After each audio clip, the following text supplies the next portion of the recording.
ওরে সিটার, ঠিক কিনা বলো? আরেকটা আছে শেষ বয়সে কেমন যেন হয়ে যেতেছে এখন। আমি ডোনাল্ড ট্রাম্পের সাথে কথা বলেছি,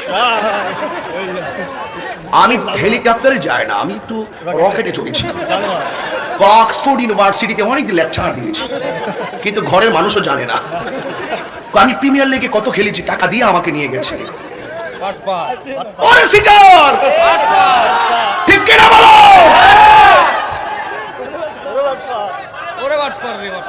কথা বলেন না কেন? রাগ করতেছে মনে হইতেছে?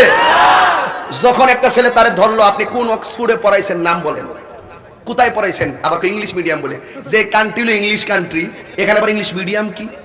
কেউ যদি আমি বাংলাদেশে আমি বিকারণে পড়ি বাংলা মিডিয়ামে, এর দাগ ফেলা দিত না?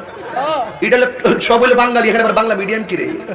পাবলিকের বোকা বানাতে চাইছে নাকি? আসলে হেলিকপ্টার, আমি হেলিকপ্টার চড়ি না, আসলে যন্ত্রাংশের যে আওয়াজ একবারে মেশিনের মতন, মেশিনের নৌকার মতন অস্বস্তিকর আওয়াজ, আসলে কিন্তু এটা কিন্তু হিংসাই কইছে।